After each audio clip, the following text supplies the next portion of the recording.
Es un verdadero placer estar con ustedes y compartir esta charla que va a tener muchos referentes de historia que nos va a llevar a entender cómo se crea la celebración, cómo se van ganando los significados, cómo se van construyendo los significados. Nosotros admiramos, yo creo que puedo hablar en plural, creo que quienes estamos aquí compartimos ese sentimiento y ese referente de admiración hacia la fiesta de Acción de Gracias en Estados Unidos. Pero para muchos de nosotros es algo muy extraño, es lejano de muchas formas. Entendemos una parte, pero no entendemos de pronto todos los componentes que están presentes o no son tan absolutamente cercanos. Entonces, vamos a proceder ahora y vamos a entrar en contacto con esta celebración y por ahí derecho, como dice el dicho, vamos a hacer una reflexión alrededor de los significados que engloba y del sentido de la fiesta. En estos días, este año particularmente, nosotros hemos sentido en muchas oportunidades como digámoslo así, como incertidumbre o como duda en relación a qué tanto deberíamos o no deberíamos celebrar estas Navidades, por ejemplo, qué tanto sentido tiene si no podemos salir, si tenemos que estar confinados o si tenemos que reducir los contactos.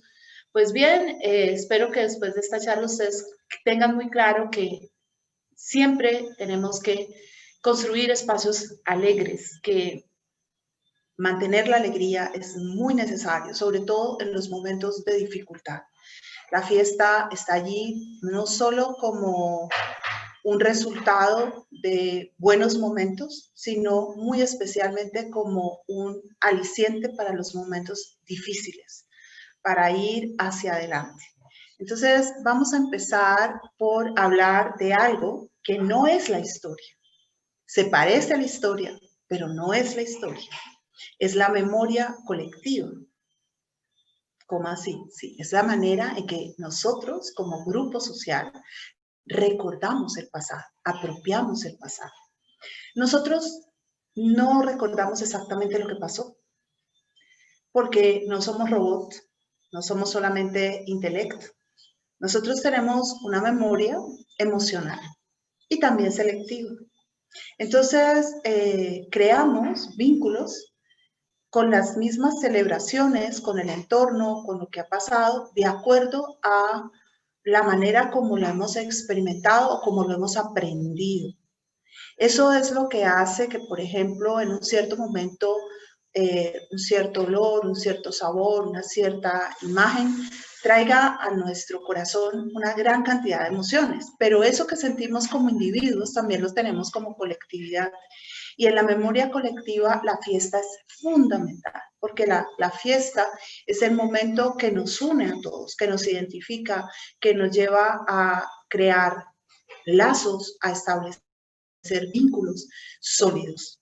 Entonces, la pregunta que vamos a tratar de abordar, o que no vamos a tratar, vamos a abordar en primera instancia, será justamente esta, la de cómo obra la memoria colectiva en contrapeso con el pasado histórico, porque el pasado histórico es otro cuento. El pasado histórico se reduce o se concreta en lo que realmente y efectivamente aconteció. El pasado histórico, entonces, tiene que ver con los hechos y no siempre son correspondientes memoria colectiva y pasado histórico. Los seres humanos podemos usar aquel elemento que nos viene mejor en determinados momentos. Por ejemplo, vamos a usar la historia para entendernos, para pensar nuestro presente, mirar a nuestro futuro, para poder saber por qué hicimos esto o hicimos aquello o cómo nos van a afectar los acontecimientos. Pero no siempre el pasado, tal como el pasado pasó, es lo que más nos ayuda a ir hacia adelante. A veces necesitamos este otro recurso que no es mentiroso, simplemente que hace una adecuación de los elementos, resalta unos en detrimento muchas veces de otros, cosa que la historia no puede necesariamente hacer. Entonces, cuando nosotros hablamos del Día de Acción de Gracias en Estados Unidos, inmediatamente se nos viene a la mente, los peregrinos, sí, porque es que los peregrinos que habían abandonado Inglaterra, huyendo de la persecución religiosa, habían llegado a Holanda y después de Holanda habían embarcado para América buscando un espacio de libertad. Esos peregrinos llegaron, fueron bienvenidos, fueron acogidos por los nativos americanos y dieron gracias, y eso es lo que celebramos. Sí, es cierto, todo eso pasó, pero no pasó solo eso. Y no fue esta la primera vez que se dio gracias. Y no es lo mismo una acción de gracias en otro espacio o en otro territorio que una acción de gracias en los Estados Unidos de América. ¿Por qué? Porque la fiesta de acción de gracias no es una fiesta de simplemente agradecer, es una fiesta nacional. Es una fiesta que compite en significación, en trascendencia con el 4 de julio. Si el 4 de julio es la fiesta de la independencia, del inicio de la vida republicana, es la fiesta estatal, el Día de Acción de Gracias es la fiesta nacional. Y es el día en que se retoman todos aquellos valores que van a ser fundamentales y capitales en la construcción de la nación americana y de la nacionalidad americana. Y tiene un primer antecedente fundamental en el hecho de que antes de que llegaran a Plymouth, los peregrinos habían ya hecho un acta, una declaración, y en esa declaración ponían en manifiesto su decisión, su determinación de defender unos valores, unos principios que después van a aparecer reflejados también en la Constitución americana.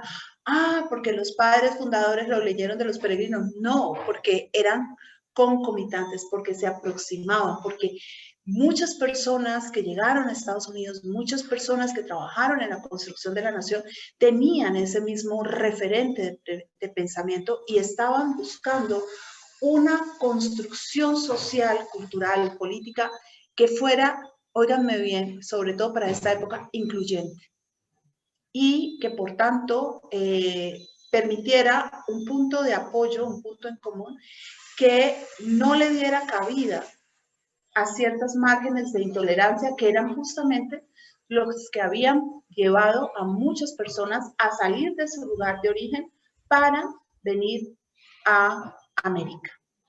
Bien, sabemos por la historia, y esto pasó históricamente, que esos peregrinos llegaron y estaban muy desprovistos, llegaron para esta época, para finales de noviembre, y no tenían realmente cómo sobrevivir un invierno, y menos un invierno en Nueva Inglaterra, porque si el invierno es crudo en Europa, es mucho más difícil en el subcontinente norteamericano.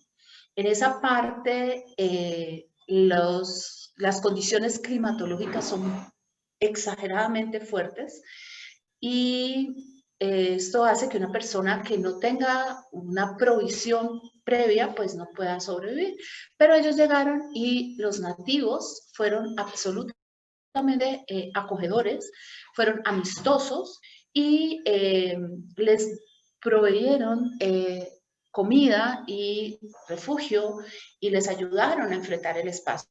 Ellos fueron muy afortunados al estar con estos nativos, porque realmente cuando se ve la parte etnocultural de los que eran los grupos humanos existentes en la parte de Norteamérica, había de todo. Había desde el que te podía dar la comida, como a los peregrinos, hasta el que literalmente te consumía, o sea, te comía porque era antropófago, como pasaba en ciertas regiones de Nuevo México. Entonces ellos fueron muy afortunados al encontrar este grupo justamente. Y hoy en día sabemos que a partir de ese acontecimiento, cada año, el cuarto jueves de noviembre, millones de ciudadanos estadounidenses se reúnen con sus familias para revivir esa conmemoración de agradecimiento de los peregrinos en 1621 y exaltar al mismo tiempo las virtudes cristianas y patrióticas. Eso es lo que nosotros tenemos claro, pero ¿Realmente siempre se celebró Acción de Gracias? ¿Desde cuándo se celebró Acción de Gracias? ¿Por qué se celebra Acción de Gracias? Esas son las interrogantes que nos van a acompañar.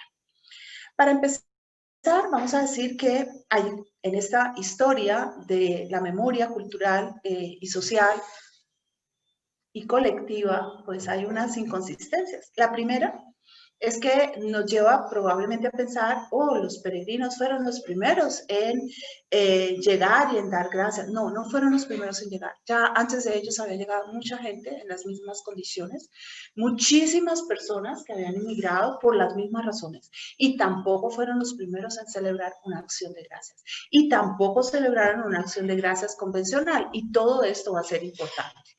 Entonces, ahí es cuando nosotros decimos, bueno, y si eso no era así, ¿por qué no lo contaron de esa manera? Hágame el favor, me explica. Bueno, les voy a explicar. En primer lugar, porque mientras la historia tiene esta finalidad comprensiva, racional, instrumental, la memoria colectiva es algo más complejo, es algo que se interviene para promover el desarrollo de necesidades e intereses sociales, muchas veces establecidos no en el pasado, sino en el presente. Es decir, la fiesta no es algo que tenga, no es como el cumpleaños, o sea, yo cumplo años tal día, ese día me lo celebran todos los años ese mismo día. No, no es así. La fiesta colectiva tiene un origen, un desarrollo, una génesis que es completamente diferente y que se va interviniendo socialmente para darle la forma, para modelar algo, porque la fiesta tiene la función de sostener el tejido social, de articularlo, conciliar las diferencias, unir a las personas, fomentar ciertas formas de solidaridad, mantener ciertos principios, ciertos valores, ciertos preceptos, ciertas formas de acción. Por eso la fiesta no es algo que simplemente uno dice, ay no, lo quito, no lo quito. No, es algo muy significativo, tiene una profunda relación con el ser y con la trascendencia. Si nosotros quitáramos las fiestas del panorama, dañaríamos el tejido social de una manera bastante profunda. Nosotros podemos intervenir la fiesta para hacerla más proactiva, pero quitar la fiesta es un desastre completo. Eso no quiere decir pues que ahora en estos tiempos hay que hacer las adaptaciones del caso. Bien, entonces vamos a mirar ahora por qué escoger esa fecha, por qué escoger estos peregrinos, por qué determinar que sean ellos los que se conviertan en el símbolo de la acción de gracias y en el símbolo de la nación americana. ¿Qué es lo que se está compartiendo y qué es lo que se está honrando? Vamos a decir entonces que la fiesta empieza siendo como todas las fiestas, algo muy sencillo. Al principio no está muy determinada ni muy estructurada y con el paso del tiempo va a ir ganando y ganando y ganando y ganando elementos. De esa manera va a llegar cada vez a ser más acorde con las expectativas y las necesidades de la sociedad contemporánea, de la sociedad a la que sirve. No somos nosotros quienes estamos al servicio de la fiesta, es la fiesta la que está a nuestro servicio. Y entonces vamos a mirar qué tanto interfiere el presente en la construcción de la memoria colectiva sobre el pasado. Y vamos a ver que uno de los elementos que hacen que la fiesta sea tan importante, la tradición sea tan significativa, es porque tiene un valor que es un valor social, un valor político y un valor moral. La fiesta representa un modelo de autoridad, una forma de construcción simbólica. Y esta autoridad y esta construcción se reafirma, se renueva, se reinstaura siempre que se celebra. O sea, cada vez que celebramos, reactivamos. Es como una función de reinicio. Cuando yo le doy reiniciar al computador, él inmediatamente carga todas las actualizaciones. Eso es lo que está ocurriendo, se va actualizando y va incorporando esos elementos que son importantes ya no para los que vivieron antes, sino para los que están viviendo ahorita.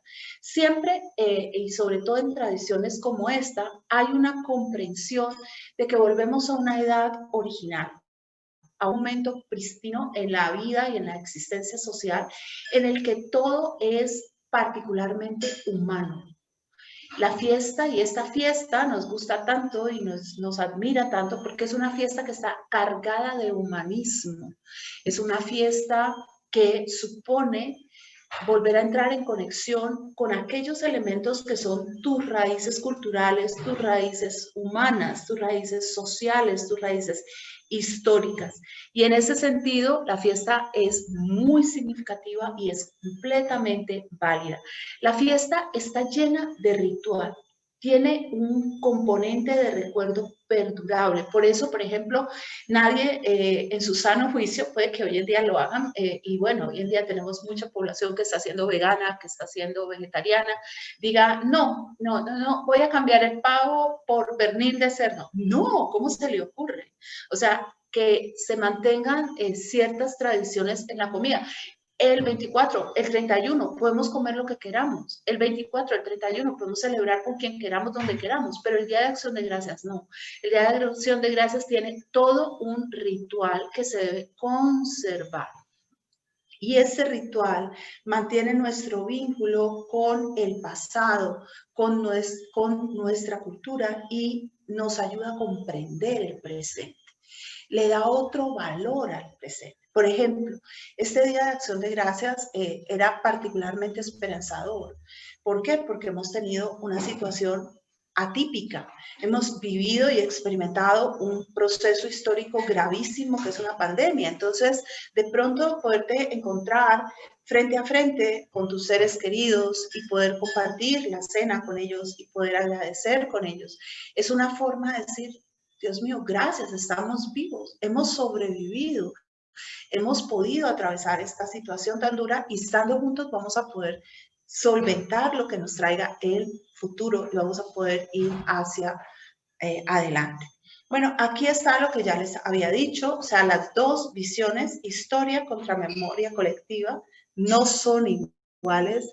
La historia es objetiva, la historia no la cambiamos a voluntad, la historia nos dice cosas que no nos gustan sobre nosotros mismos y sobre los otros, es dolorosa en muchas oportunidades, es necesaria, pero la memoria colectiva es una reconstrucción del pasado que se hace desde la creencia. Entonces, para la memoria colectiva no es tan grave o tan severo el hecho de si eran los peregrinos los primeros, o eran los peregrinos los segundos, o eran los peregrinos los terceros, porque lo que vale es el valor simbólico de estas personas, no su concepción, digamos, temporal.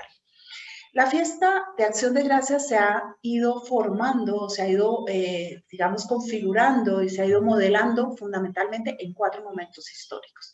El primero es entre los siglos XVI y XVII, que es cuando aparecen los peregrinos y cuando se empieza a validar esa, digamos, esa acción de gracias de estos peregrinos, no solo como un proceso de apertura espiritual, de integración con los otros, que son diferentes, de generosidad, gratitud, etcétera, sino como un elemento político de ruptura con el viejo continente, con Inglaterra.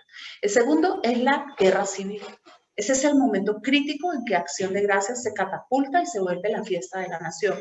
1924, porque es cuando se incorpora el desfile de Macy's y entonces la fiesta entra en un punto de discusión bastante seria, bastante sólida en relación a qué elementos son admisibles o no admisibles. Ya vamos a ver que entre la Guerra Civil y 1924, ya a finales del siglo XIX, se ha incorporado un elemento capital en la fiesta de Acción de Gracias, que es el fútbol americano, y finales del siglo XX, y especialmente en 1961, que es el año, en el que para estas fechas se va a dar el viernes después de Acción de Gracias, el primer Viernes Negro, que surge justamente de la necesidad y el deseo de los minoristas de liquidar muchas de sus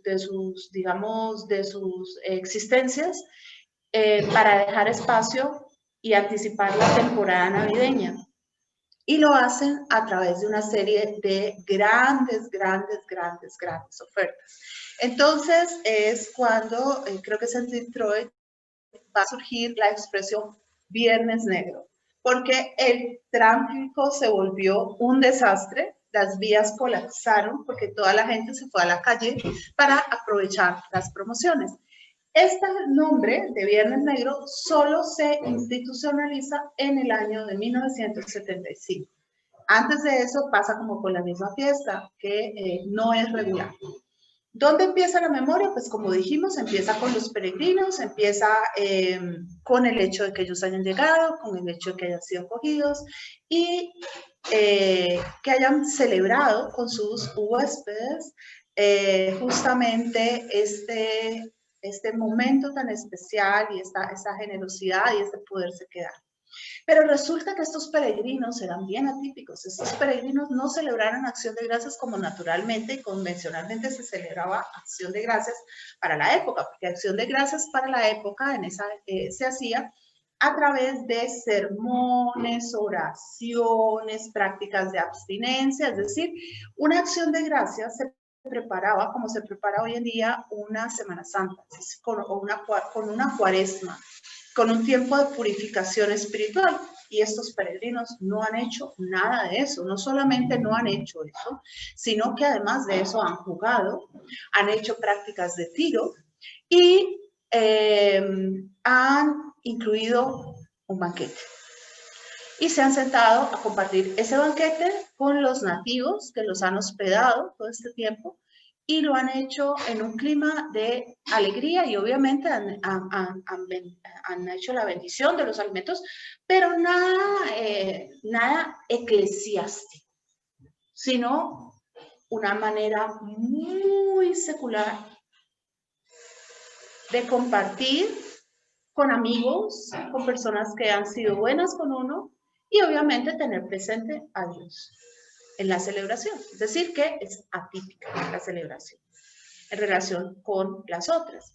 Ahora, esto no lo estamos inventando, esto ha quedado documentado, o sea, ahí sí entra a jugar la historia en que ellos cuentan, ellos escriben a Inglaterra y hacen la referencia de lo que hicieron. O sea, nos reunimos, hicimos, comimos esto. Por eso se puede mantener el menú, o sea, por eso se puede dar la consolidación de lo que se comió. De otra manera no se podría. Y eso no ha cambiado. Básicamente, en la estructura de la alimentación es la misma porque son los frutos de temporada. Entonces, todos los elementos que se usan, los arándanos, el maíz, la calabaza, el pavo, las nueces, todos estos elementos están referenciados por los primeros padres peregrinos. Antes de los peregrinos ya había habido acciones de gracias en Estados Unidos. Había habido una en 1619 por parte de los migrantes que llegaron a la plantación de Berkeley. Igualmente había habido otros que habían llegado a Maine, pero ninguna de esas acciones de gracias trascendió como trascendió la de 1621. Por otro lado, otra cosa que es inquietante en relación entre memoria histórica e historia es el hecho de que estos padres peregrinos no volvieron a celebrar esta eventualidad, ¿no? No hicieron otra acción de gracias en 1622, no. Durante 2 años no hicieron ningún tipo de celebración. Y volvieron después a hacer celebraciones con unas condiciones muy distintas. Una la hicieron porque les habían llegado suministros de Europa, hicieron algunas eventuales cuando llegaron otros migrantes europeos e hicieron unas muy específicas en 1637 y 1676 cuando les infligieron sendas derrotas a sus otrora amigos y huéspedes nativos, a quienes ahora ya no le tenían tanto aprecio, entre otras cosas, porque los peregrinos habían crecido como comunidad y habían ido llegando unos y otros y otros y otros, y obviamente esta llegada, que fue muy bienvenida en la primera instancia, pues se volvió una verdadera invasión. Entonces ya los indígenas no estaban tan contentos porque estaban perdiendo sus tierras a manos de los peregrinos. Para que vean cómo va cambiando la historia. Como les decía, hasta ya el siglo, finales del siglo XVII, como que el interés por esta celebración no se había dado. Como que alguien hubiera dicho, no, es que llegaron unos padres peregrinos en 1621 y ellos... No. A fines del siglo XVII va a pasar algo muy importante históricamente. Y es que, primero, cambia la situación al interior de Inglaterra. En Inglaterra se calman los ánimos, hay un clima de mayor apertura, de mayor tolerancia, y la corona inglesa, que no había prestado mayor interés o no se había digamos, involucrado mucho en el proceso de colonización americano, no en el de Estados Unidos. Y ya vengo, un segundo, me dan un segundito, yo ya vengo, porque yo les dije que era solo un segundo. Bueno, entonces permitían hacer pie de apoyo para el contrabando con las colonias españolas. Pero el territorio de los Estados Unidos solo se había quedado en unas pequeñas posiciones alrededor de las franjas de la costa oeste, y realmente ellos, la costa este, perdón, ellos, no, este oeste, ya se me enredo, bueno, las 13 colonias. Ellos estaban allí, se habían involucrado más o menos, pero no mucho. Pero en el siglo XVIII vieron el potencial. ¿Por qué vieron el potencial? Porque en el siglo XVIII, entre otras cosas, a Inglaterra se le apareció la Virgen en forma de India y Asia, y la posibilidad de explorar con mayor libertad las costas africanas. Entonces necesitaba tener una mayor cantidad de recursos de materia prima, como sería el algodón en las colonias del sur principalmente, y de astilleros para crear y para fortalecer su flota. Y entonces empezaron ellos muy especialmente a intervenir en las colonias de Estados Unidos, y eso generó malestar. ¿Cómo así que ahora quieren que paguemos impuestos, más impuestos, quieren imponernos sus regímenes de autoridad, una cantidad de cosas? Entonces, oh gloria, nos acordamos de los padres peregrinos y de su intención de llegar a crear acá un espacio nuevo y de tener una mayor autonomía. Obviamente, quienes van a recordar no van a ser todos, quienes van a recordar van a ser principalmente los del noreste, era la costa este. Y ellos van a estar, los del sur van a estar más distantes, porque las colonias del sur van a tener una mayor intervención inglesa, una mayor intervención británica, mientras que las colonias del norte van a generar unas formas de desarrollo económico más liberales, más en torno a los astilleros, más en torno a la posibilidad de crear una competitividad económica. Entonces, toda esta situación hace que empiecen a aparecer una serie de textos y a circular. Estos textos van a ser bastante populares, y en estos textos se empieza a hacer, digámoslo así, una exaltación de esos peregrinos que llegaron y que con ayuda de Dios fueron capaces de hacerse con el territorio y rechazar a los paganos, y que fueron creando un horizonte de construcción social y cultural completamente nuevos. Miren lo que dice John Dickinson, dice: a nuestros dignos antepasados retribuyamos con alegría. Ellos se dirigieron a climas desconocidos con valentía, a través de los océanos llegaron a zonas desiertas buscando la libertad. y al morir nos legaron su libertad y fama. Es decir, no reivindicamos a los peregrinos porque dieron gracias. Reivindicamos a los peregrinos porque huyeron de la opresión británica, huyeron de la imposibilidad de ser ellos mismos, de autodeterminarse, buscando una nueva tierra de promisión. Y fueron capaces de hacer raíces en este nuevo lugar y crear un tipo de construcción totalmente distinta. Pero en el siglo XVII no se instituyó Acción de Gracias, no se volvió una fiesta tradicional, no se celebró con ningún tipo de anuencia, ni se celebró, a decir verdad. A duras penas se habló de ella. En 1789, tras haber llegado a la presidencia de los Estados Unidos, George Washington va a celebrar una primera Acción de Gracias, pero no la va a celebrar en noviembre, la va a celebrar el 1 de enero. Y no va a ser una fiesta nacional, ni va a ser una fiesta obligatoria, no.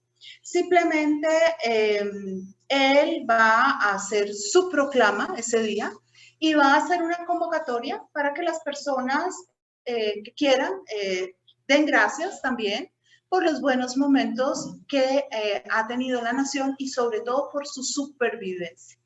Miren lo que dice el texto, que es muy acorde con el presente. Nuestro deber como personas con reverente devoción y agradecimiento, reconocer nuestras obligaciones al Dios Todopoderoso e implorarle que nos siga prosperando y confirmando las muchas bendiciones que de Él experimentamos. Es eso, es encomendar y Él lo hace a título personal, genera un conflicto a marca mayor. O sea, esas palabras que hoy en día nosotros diríamos, bravo, George Washington, qué bien lo has hecho, en ese momento, no, ¿cómo así? Esta es una nación con tuición de cultos, libertad de conciencia. No debería haber tenido una enunciación de esta clase. Y en efecto, esa fue la razón por la que muchas otras proclamaciones no necesariamente tuvieran esa orientación a dar gracias. Por ejemplo, Thomas Jefferson no lo hace. Se niega a hacerlo porque dice que es anticonstitucional, que va en contra del espíritu de la nación americana. ¿Cuándo se establece entonces Acción de Gracias como una fiesta tradicional, nacional estadounidense? Se establece oficialmente un poco después de la batalla de Gettysburg en 1863 y se establece con la intención de crear una religión civil, una fiesta que uniera a la nación, que no tuviera un peso religioso, que tuviera una flexibilidad y una apertura y que reconstituyera un tejido social que se había roto profundamente por la guerra civil. En ese momento, Abraham Lincoln, quien va a establecer la fiesta, va a decir lo siguiente, hablando del fin de la guerra. En medio de una guerra civil de magnitud y severidad inigualables, que incitaba a los estados extranjeros a atacar, la paz se ha conservado. El año que se acerca a su fin se ha llenado de bendiciones. Los campos son fértiles y los cielos saludables. Ningún consejo humano lo ha ideado, ni ningún mortal ha realizado con su mano estas grandes cosas. Son los dones de la gracia de Dios Altísimo. Y con esta proclama de Abraham Lincoln arranca la celebración de Acción de Gracias. Pero la idea no fue de Lincoln, la idea fue de otra persona, la idea fue de esta mujer, ¿sí? De Sara Josefa Hay. Ella se había hecho cercana a Lincoln, era parte de su círculo de amistades. Y ella venía luchando desde mucho tiempo atrás porque se estableciera esta celebración, que se creara una celebración en la que las personas compartieran tranquilamente con su familia. Un momento para retornar al hogar. Y miren, lo venía ya haciendo desde 1827. O sea que ella no se había rendido, ella había seguido insistiendo. Ella en ese momento había sido editora de el Boston Ladies Magazine y ella empezó a escribir editoriales permanentemente diciendo que por favor se reconociera el Día de Acción de Gracias como una festividad nacional. Ella hacía mucho énfasis en decir, es importante que la gente vuelva a su casa, porque la gente se ha ido de la casa, sobre todo muchos se han ido a las ciudades a trabajar, están solos, están alejados, están distanciados y se olvidan de su casa y se olvidan de sus valores originales y se olvidan del espíritu de la familia, de la unión familiar y se pierden. Fíjense que esta mujer va a estar en concordancia con un planteamiento muy profundo de la filosofía contemporánea que lo va a hacer Martin Heidegger. Heidegger dice, hay que volver a la tierra, hay que volver a las raíces, hay que regresar. Ese regreso tiene una gran cantidad de elementos valiosos. Ella dice, mire, volver al hogar te recuerda que tienes una patria y por qué tienes que pelear por esa patria. Te hace sensible a la solidaridad social, te das cuenta de que tanto has cambiado y que tanto han cambiado tu entorno y se vuelve entonces Acción de Gracias un día de familia. Una fiesta en la que se celebra ese poder estar en familia. Miren cómo lo que ella escribe es, el pensamiento piadoso y amoroso de todos los estadounidenses se unía de corazón a la amada familia en casa y a la iglesia a la que cualquier persona perteneciese, de manera que se emocionaría su alma con los más puros sentimientos de patriotismo y las emociones más profundas de agradecimiento. Acción de gracias no es simplemente sentarse a la mesa de gracias, es recordar lo que uno está agradeciendo. Está agradeciendo tener una familia, está agradeciendo tener salud, está agradeciendo tener un pasado, una memoria común. Porque cuando vuelves a casa, recuerdas cosas que no tenías presentes, recuerdas cómo se mueven tus padres, cómo se mueven tus hermanos, lo que dicen, los chistes que cuentan, cómo huele tu casa. Y empiezas también a recordar cómo eras tú en casa y a tener esa sensación de vínculo que es tan profunda. Y en este momento, entonces, Acción de Gracias se vuelve el mecanismo, el método lo suficientemente fuerte para unir eso que se había separado, para unir ese norte y ese sur que se habían distanciado tan radicalmente y hacerse de nuevo miembros de una sola familia nacional. O sea, recordar que todos son parte de una misma, de un mismo grupo, de una misma entidad. Obviamente, Acción de Gracias no fue en ese momento y en muchos momentos totalmente armónico. O sea, hubo momentos en los que habían problemas que iban a hacerse sensibles justamente acá. Y que también la Acción de Gracias ayudaba a solucionar. ¿Por qué? Porque eran tan importantes estos padres peregrinos, porque estos padres peregrinos de 1621 no se habían sentado ellos a celebrar entre ellos. Ay, no, pues sentémonos aquí a comer nosotros, qué bueno, ya tenemos nuestra propia cosecha, este es nuestro pavo. No, se habían sentado a compartir con otros, que eran distintos. Entonces, Acción de Gracias era una semilla para los procesos de integración racial. Hay que tener en cuenta que apenas Lincoln decretó la libertad de los afrodescendientes americanos que habían estado esclavizados, surgen circunstancias o surgen asociaciones, porque esto no es una circunstancia, es una asociación, como el Ku Klux Klan.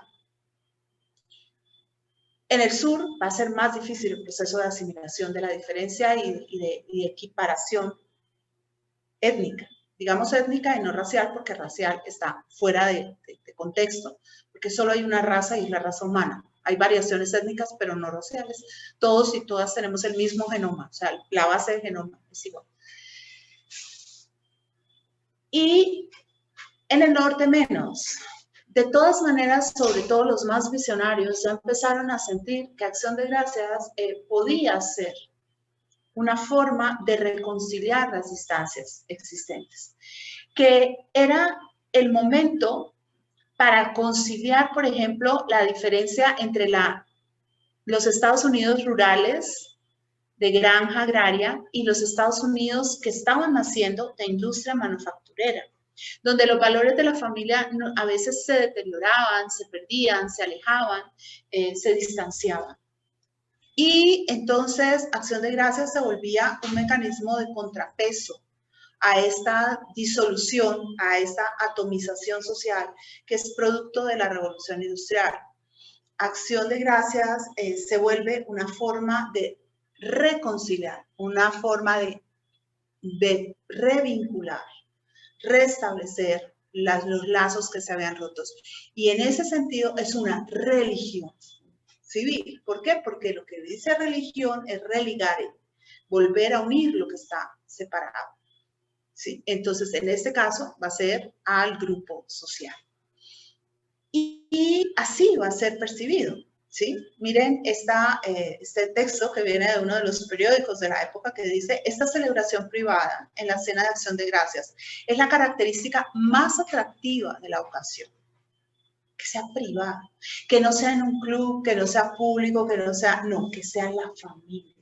No es la cena costosa lo que le da su valor y su principal atractivo, sino la oportunidad de reunirse con parientes, familiares y los más cercanos amigos. Es un privilegio ser invitado en Acción de Gracias cuando tú llegas y eres inmigrante o cuando tú eres una persona sola y que te invite una familia a compartir ese espacio, porque es compartir su intimidad. Y esa intimidad surge del cocinar juntos, porque la cena supone una cantidad de platos muy grande, entonces básicamente se está casi todo el tiempo en la cocina. Y esa es la alegría, el divertimiento de los comentarios, de si va a funcionar, de si no va a funcionar, de quién va a ser el pavo, de quién va a ser el pie, o sea, todo ese proceso. Y fíjense que ya en 1869, ¿sí? Vamos a tener a Thomas Nast, quien hace esta caricatura. Quiero que la miren, ahora la voy a describir. Esta caricatura en 1869, Dios mío, esto es lo más libertario, lo más igualitario, lo más visionario del mundo. En esta caricatura, ustedes van a ver cómo hay toda una diversidad humana compartiendo la mesa. Diferentes pueblos, hay españoles, chinos, hay indios, nativos americanos, hay ingleses. Está el tío Sam a la cabecera de una mesa que es redonda y está compartiendo esta cena bajo la mirada de los presidentes americanos y los padres fundadores. Ahí está también Lincoln. Y miren, aquí está apenas como para que lo vean ciertas personas, que dice bienvenido, ¿no? El que está llegando, o sea, es el reconocimiento, es una nación de inmigrantes, están junto con la mesa, o sea, junto con los padres fundadores, están la imagen de la justicia y de la libertad. Y miren lo que decía la franja de abajo de la caricatura, ¿sí? O sea, debajo de los retratos de Lincoln, Washington y el presidente Grant, el tío Sam talla un pavo para sus invitados multinacionales que incluyen a Colombia, Estados Unidos, sentados entre una familia asiática que está siendo acogida por una familia afroamericana. En la escena se incluyen lemas como vengan todos, libres e iguales, autogobierno y sufragio universal. Entonces, como vemos, no es la acción de agradecer la que se está celebrando simplemente. Es el reconocimiento de una identidad nacional creada por inmigrantes que han llegado a este territorio para construirlo bajo unos preceptos políticos que son aceptados por todos y todas. Y fíjense que hay de todo en esta mesa. O sea, es la imagen, perdónenme, pero es una imagen perfecta. ¿En qué sentido? En la constitución incluyente. Hay gente de diferentes edades, hay niños, hay personas mayores, hay personas muy jóvenes, hay hombres, hay mujeres. Está una representación muy grande. El menú, como les dije, queda en función. No voy a profundizar en él porque ustedes más o menos lo conocen, pero básicamente es un estándar. La gente puede preparar como quiera los diferentes alimentos como prefiera, pero generalmente está estandarizado que sean justamente esos. Porque lo que le da sentido a la tradición es el ajuste a la regla de, de los elementos que se incluyen. Bien, 13 años después de que Lincoln hiciera su proclama, se incorporó el fútbol americano a la celebración de Acción de Gracias.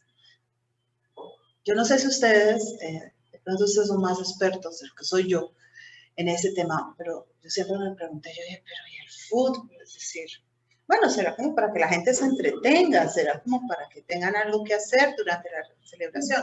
Sí y no, tiene más trasfondo que eso. Realmente, todo empezó en un partido, ¿sí?, que se llevó a cabo en Nueva Jersey, pero ya para 1895 ya habían participado en eventos deportivos 120,000 atletas. Pasa lo mismo que con los peregrinos. O sea, bueno, ¿por qué? Porque esta furia de fútbol americano. O sea, ¿qué sentido tiene? O sea, es simplemente un deporte, es simplemente una diversión. Siempre hemos dicho, bueno, ¿y por qué esa resistencia a veces al soccer y ese énfasis en el fútbol americano? Pues porque el fútbol americano tiene que ver con la nación, con la construcción de la nación.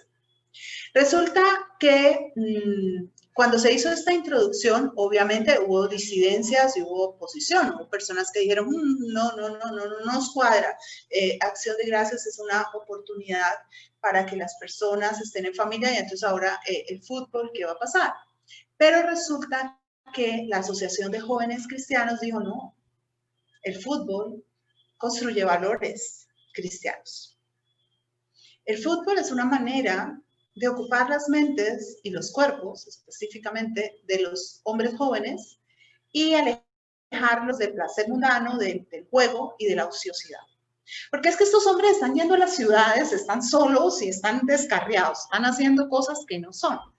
Ahora les vamos a dar una razón de ser, les vamos a proponer una práctica deportiva que supone disciplina, supone tesón, supone habilidad, responsabilidad, trabajo en equipo. Los deportes, el fútbol americano especialmente, son casi, siempre han sido una preparación para la lucha. Los Juegos Olímpicos son demostraciones beligerantes en un clima de paz, pero son de demostraciones beligerantes en sus orígenes. Entonces, ahora la idea es que hay que hacer un contrapeso al clima del tiempo. Los mediados del siglo XIX traen consigo una serie de ideas agnósticas, ateas, se introduce la ciencia empieza a reemplazar la religión y, digámoslo, en muchos sentidos había una gran cantidad de acciones independientes y egoístas. El fútbol, el deporte, va a ser el mejor elemento para construir mente sana y corpore sano. Y para promover esos nuevos valores de la lucha, del empeño, de la fuerza, de la resistencia, de un cierto ascetismo incluso, y de ocupación del tiempo libre, específicamente por parte, como les decía, de estos jóvenes, muchos de los cuales eran emigrantes. Y ahora, entonces, en todas las ciudades empezaron a aparecer campos deportivos, empezaron a aparecer equipos y empezaron a tomar fuerza, tanta fuerza que llegaron a volverse parte del pensum académico y entonces se empezaron a crear los equipos universitarios. Todo también por acción de gracias. ¿Por qué por acción de gracias? Porque qué dicha jugar frente a tu familia, que te estén viendo tu familia, tu comunidad, tus amigos, tus allegados, que tengan una ocasión para sentirse tan orgullosos de ti. Tú que no eres más que un obrero, que no eres más que un jornalero, que no eres más que un operario, pero ese día eres una estrella, ese día cobras un realce enorme, te vuelves significativo y además el fútbol genera democracia. Paréntesis chiquitico porque después se me olvida, les recomiendo la serie de Netflix sobre el origen del juego, que es sobre el origen del fútbol. Es una serie inglesa y muestra justamente eso.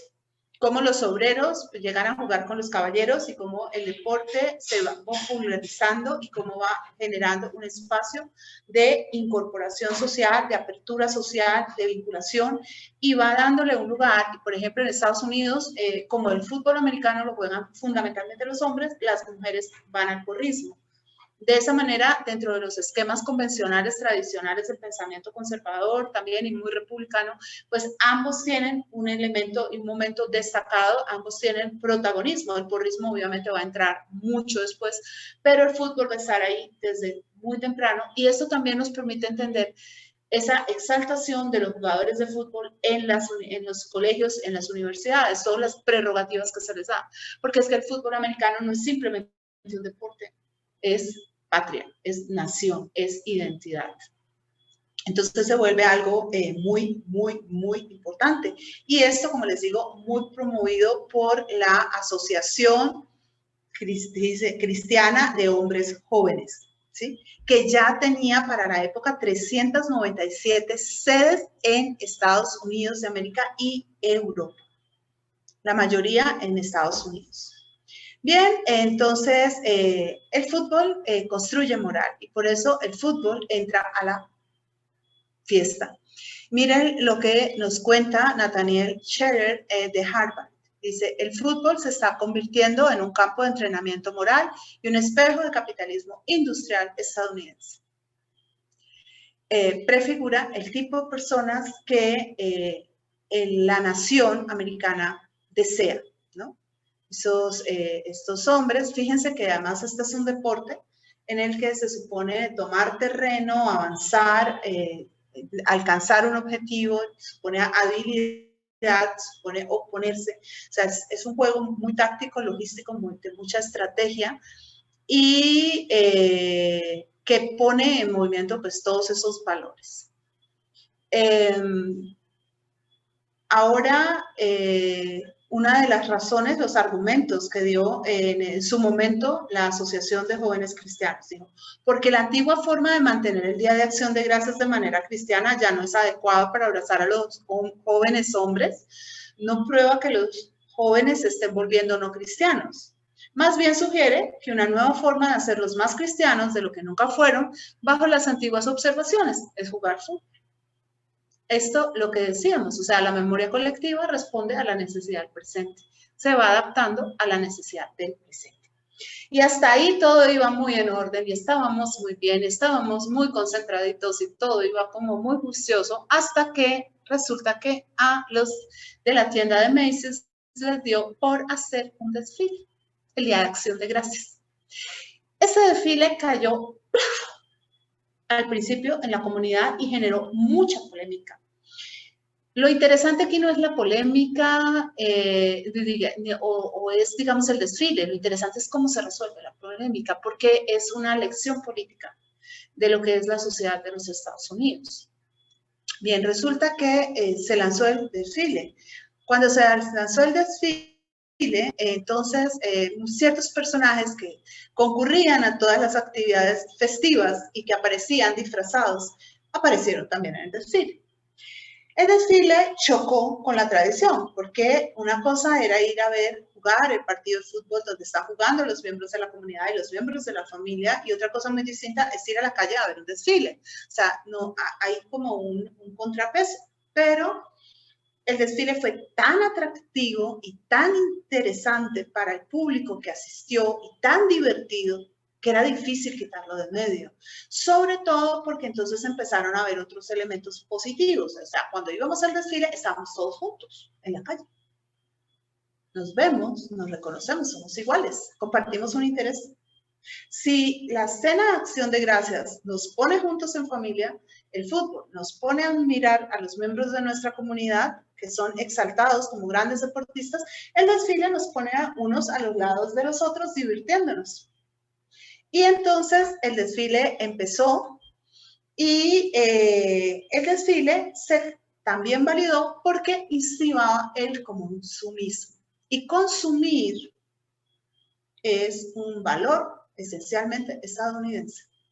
Un buen estadounidense es consumidor. Compra. El mercado es muy importante en la mentalidad nacional y se señala que cuando vas al desfile admiras y ves la opulencia y ves la riqueza y entonces te das cuenta que se está exaltando no solamente tener cosas, sino lo que te llevó a tener cosas. Porque es que tú no has tenido estas cosas robando ni delinquiendo, las has tenido trabajando, has estado haciendo un esfuerzo y has estado ahorrando y te has trazado metas. Un pueblo sin metas no progresa. Un pueblo tiene que tener unas metas de progreso individual y colectivo. Y este desfile promovía esas metas de progreso individual y colectivo. Y entonces se asumió el desfile. Fíjense que esto fue más importante que la parte de reconocer a los nativos americanos o de darle de comer a los pobres. Ese no es el objeto. El objeto es exaltar los valores propios de la nación. Y entonces empiezan cada vez, además del desfile, a generar esta inquietud. ¿Qué van a traer esta vez? Es decir, ¿ahora qué va a aparecer? Y van entonces a aparecer todas estas figuras inflables que van avanzando y vamos a encontrar que esto se va volviendo muy aceptado y muy positivo. Pero resulta que no todo es tan bonito, porque como les comentaba, había unos personajes que salían a la calle cada vez que había una fiesta. Salían el 31 de octubre, salían el 4 de julio, salían el 24 de diciembre, salían el 31 de diciembre, salían el Día de Acción de Gracias. Y estos personajes eran unas comparsas carnavalescas que hacían ruido, hacían burlas, eran a veces grotescos, se emborrachaban. Y entonces el problema del desfile fue que los trajo con él.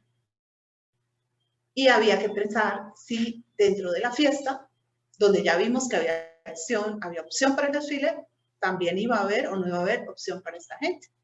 Y entonces se decidió, miren los disfraces, se decidió que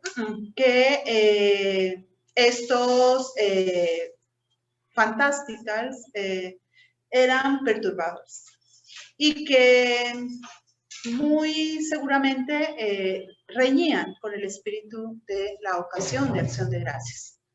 Y empiezan a aparecer los textos en los que una y otra y otra y otra y otra vez se hacen o se manifiestan las quejas diciendo que esta gente llega a molestar.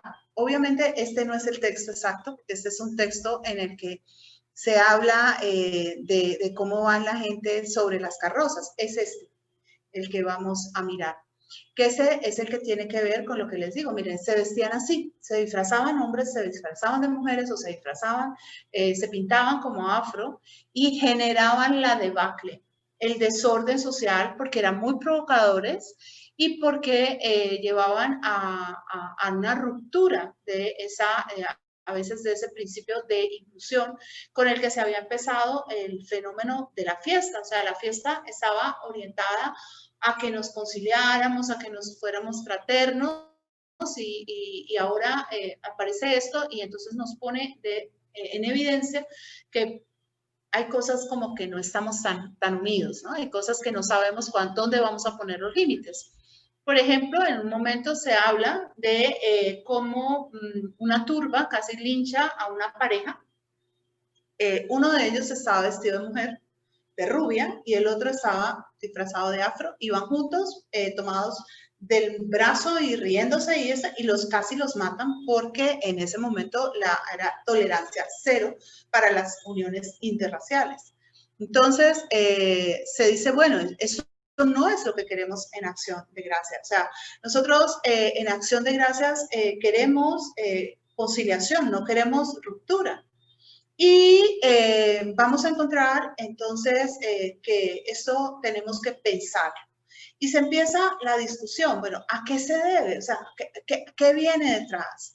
Obviamente está el deseo jocoso, el deseo de reivindicación, pero detrás de todo esto hay una situación que es bastante contradictoria y difícil de asimilar dentro del marco de la sociedad. Y es que en la sociedad americana se han ido generando unos distanciamientos sociales.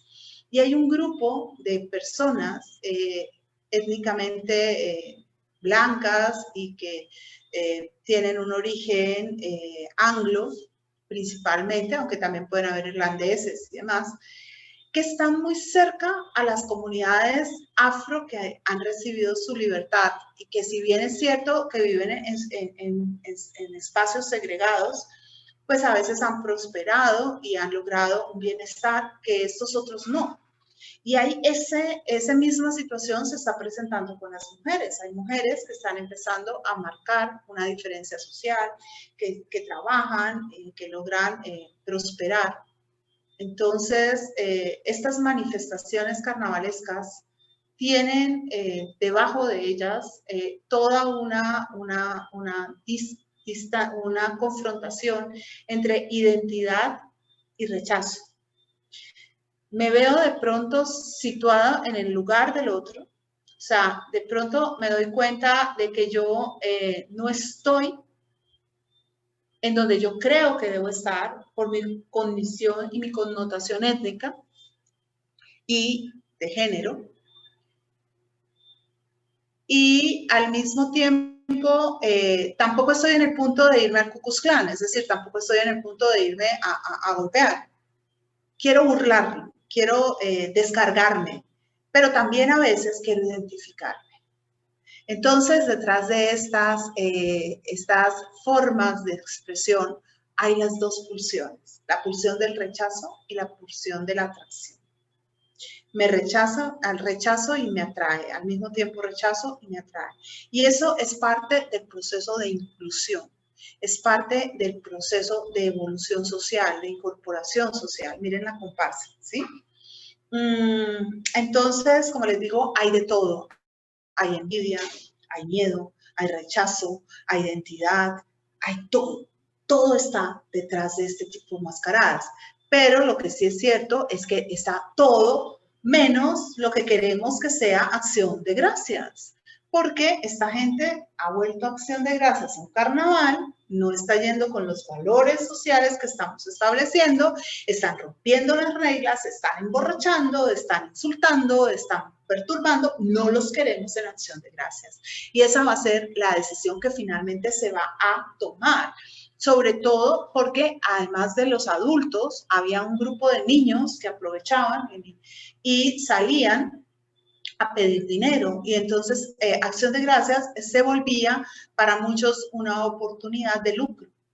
Por otra parte, no todos fueron detractores de la presencia de estas personas. Por ejemplo, hubo una editorial de New York Times en el que se dijo, es mejor estar feliz que triste.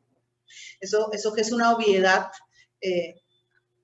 no es tan simplemente obvio, o sea, eso ha sido una verdadera construcción histórica. Durante mucho tiempo la humanidad ha luchado contra la alegría en lugar de incentivarla, y hablan de la mascarada como algo inofensivo, una cosa que realmente no debería dársele tanta atención. De todas maneras, sí se le dio toda la atención y finalmente estas personalidades salieron salieron por la puerta de atrás y se les dijo, ustedes están muy bienvenidos el 31 de octubre si quieren, ustedes están muy bienvenidos en los carnavales, ¿sí? En Mardi Gras, pero no los queremos en Acción de Gracias. En Acción de Gracias es otra cosa. El sentido de la fiesta es otra y no queremos una horda de niños maleducados e ingobernables y de borrachos y de gente que nos esté atropellando. Entonces, de esta manera, este grupo queda completamente segregado, además porque dicen, miren, realmente estos son una forma de mendicidad, una forma de lumpen, y eso no lo queremos. Y nosotros en Estados Unidos no queremos la mendicidad. Queremos una ética de trabajo, queremos una ética de ahorro, no queremos una ética de mendigos. Bien, Acción de Gracias, además de ayudar a tomar esas decisiones sobre el orden social, sobre el rumbo social, se convirtió en la gran puerta de inclusión y de asimilación de los inmigrantes. Entre 1890 y 1920 llega una gran cantidad, un flujo de inmigración muy amplio a Estados Unidos. Y entonces se asume que Acción de Gracias es el momento para americanizarlos. Es el momento para que ellos sean incluidos dentro del entorno social y dentro del marco de valores. Porque en Estados Unidos usted puede ser completamente diferente. Es uno de los países con mayor grado de heterogeneidad del mundo. Y el marco civil y político está orientado hacia allá. Pero Acción de Gracias nos une a todos. Es el piso común que tenemos todos. Es más, usted puede no sentir emoción en el 4 de julio porque puede que usted venga de India y puede que usted venga de China y puede que usted venga de Egipto o de América del Sur y como que no va a salir pues feliz con la bandera estadounidense a tirar cohetes y a prender fuegos artificiales. Pero Acción de Gracias es una fiesta, yo se los decía al principio, humanista y humanitaria. Entonces, Acción de Gracias te abraza, te incluye, te acoge, te rodea. Y eso hace que más personas sean vinculadas y se sientan felices de poder participar de este proceso de americanización que además se complementa en Estados Unidos en esa época con la educación, con enseñar el idioma, con el juramento a la bandera, con las canciones, o sea, aprender las canciones americanas, estadounidenses, cantarlas con los niños, cantarlas en Navidad, es muy importante, que sean las mismas canciones, que se vuelvan sobre lo mismo, y muy especialmente aprender la historia de Estados Unidos y celebrar Acción de Gracias. Esos son los elementos capitales que te hacen sentirte asimilado, sentir que ya te volviste parte de la cultura. Cuando tú sientes que Acción de Gracias es una fiesta importante para ti, para tu familia, es porque ya eres parte de la cultura, parte de la tradición. Es más, hay personas que a veces ni siquiera aprenden el idioma, pero sí se incorporan a la fiesta, porque la fiesta es mucho más incluyente, es mucho más cercana. Bueno, como les decía, en el desfile de Macy's, pues los Fantasticals, chao, chao, chao, no los queremos más, pero sí se mantuvo el desfile. Y el desfile se volvió un modo de mantener viva la iconografía. Entonces aparecen Benigni Eneas, aparece Caperucita Roja, aparece la pequeña Miss Muffet, que vive las que vive en Zapato, y vamos viendo que las carrozas, por ejemplo, es de Gipsy Araña, entonces todos van apareciendo y la gente los va viendo y se va sentando ese precedente y esa identidad. Y obviamente el desfile sí también tuvo contradictores, hubo quien dijo que el desfile le estaba robando protagonismo a los padres peregrinos y que que la fiesta debía ser más sagrada, más cerrada sobre la tradición original y que este desfile, que era de un mercado, de un almacén, pues que realmente no debería estar ahí, pero perdieron la batalla porque el desfile se sostuvo, trataron lo más que lograban era que lo cambiaran de horario para que estuviera por la tarde, pero no pudieron ganar esta batalla. Ahora, como vemos, esta celebración ha ido cambiando en términos de horizonte de memoria colectiva. Pero en esos cambios, la memoria colectiva choca con la memoria histórica. Y ahí sí tenemos un pequeño problema. ¿Por qué? Porque resulta que hay unos sobrevivientes que no son los padres peregrinos, ni los sobrevivientes de los padres peregrinos, sino de los nativos americanos, que sienten una gran frustración y que sienten un gran malestar, porque se está celebrando una fiesta que está conmemorando lo que para ellos es en parte un genocidio. Entonces, ellos dicen, nosotros fuimos expropiados, nosotros fuimos expoliados, nosotros fuimos segregados, a nosotros fuimos maltratados. Ese cuento de que nos sentamos a comer juntos fue una vez, pero después de eso, acuérdense, muchas de las celebraciones de los padres peregrinos, por lo menos dos muy importantes, fueron después de 2 batallas y haber tenido victorias significativas sobre los nativos y haber perpetrado en la persona de ellos verdaderas masacres. Y esto especialmente va a ocurrir con relación al grupo de los Wampanoag, que fueron los que se sentaron con los padres peregrinos. Este es el otro lado de la historia, y específicamente el rey de este grupo, que era el rey Felipe, que se bautizó, pero que después se opuso a los peregrinos, hizo la guerra contra ellos y fue derrotado. Fue derrotado y miren lo que le pasó, casi nada. Su cabeza empalada en una pica estuvo expuesta cerca de este lugar durante más de 20 años. Una mano fue enviada a Boston y la otra a Inglaterra, de estar ellos en rebelión. Por allá para los años 70, se da digamos, una manifestación grande de parte de los nativos americanos para reivindicar sus derechos y su reconocimiento y la revisión de la historia, y sobre todo de esta memoria colectiva, porque es que el problema para ellos de Acción de Gracias es que parece que todo fue muy armónico y que todos estuvieron muy contentos.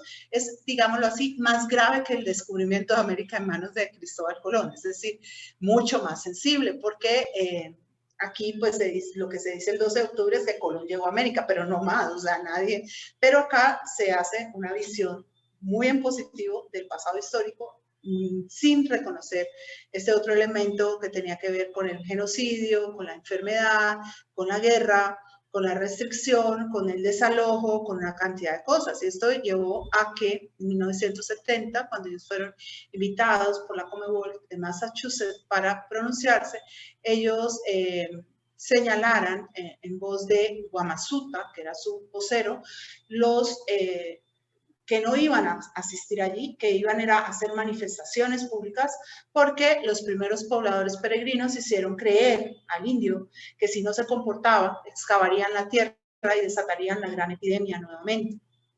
La mayor mortandad se da con el arribo, porque llegan las enfermedades, específicamente las respiratorias, que cobran una gran cantidad de vidas. Y además hablaba pues de cómo muchos de estos indígenas habían sido capturados y vendidos como esclavos, algunos para servir en Estados Unidos y otros para servir en las colonias de las Antillas, de Belice, de Guyana. Y igualmente empieza el discurso sobre el abuso en relación con la tierra. Y obviamente esto empezó un movimiento que se fue fortaleciendo, y en el Día de Acción de Gracias de 1970, estos nativos americanos empezaron a celebrar, o más que a celebrar, a conmemorar el Día Nacional de Luto. Dijeron que ese día no debía ser el día de la unión, ni del agradecimiento, sino debía ser el luto para honrar a los ancestros nativos y las luchas de los pueblos nativos por sobrevivir hoy. La salida a la calle de estos grupos en plena Acción de Gracias pues generó reacciones policivas bastante fuertes y llevó a una confrontación que pues tuvo víctimas y daños y golpes y demás. Entonces esto se desencadenó en el hecho de que finalmente la policía del Estado reconociera un pago de $100,000 a la tribu de los Wamapoanc y se admitiera por parte de la alcaldía que en la roca donde está puesto el homenaje para los padres peregrinos en Plymouth, también se pusieran dos placas conmemorativas, una en relación al día de luto y otra en relación a un homenaje al rey Felipe. Después, digamos, de esto, hay movilizaciones, pero de todas maneras no trascendió tan negativamente, es decir, se entendió como que la intención de Acción de Gracias tampoco es hacer una fiesta para hablar de la invasión, sino que tiene otro sentido. El significado de la fiesta para los diferentes momentos históricos ha cambiado. Para finales del siglo XIX, principios del siglo XX, los peregrinos representaban para muchos estadounidenses un grupo de inmigrantes que había luchado y había logrado forjar una vida en los Estados Unidos. Para los inmigrantes recientes, Acción de Gracias significa la esperanza de poder hacer realidad el sueño americano, de poder ser acogidos, recibidos como otros inmigrantes del pasado, de poder encontrar un futuro y de poder echar raíces en esta nación que es Estados Unidos. Como vemos, la fiesta ha recibido diferentes tipos de reinterpretación. Sigue siendo esencialmente la oportunidad para estar en familia, para agradecer, para compartir con otros espacios como el del fútbol o los desfiles de Macy's, pero también ha abierto el espacio para que una parte de la población pueda hacer sus movilizaciones y buscar una reivindicación étnica y una reivindicación política. Lo cierto es que tenemos claro que la memoria histórica, la memoria colectiva, nos ayuda a reconstruir el pasado, no lo preserva por completo, no es memoria histórica, es algo más profundo, es algo totalmente necesario. Así como necesitamos la historia para pensarnos, necesitamos la memoria colectiva para vivir, para seguir creyendo, para seguir yendo hacia adelante, para revitalizarnos, para sentirnos unidos a otros, para abrir márgenes de apertura, para trascender.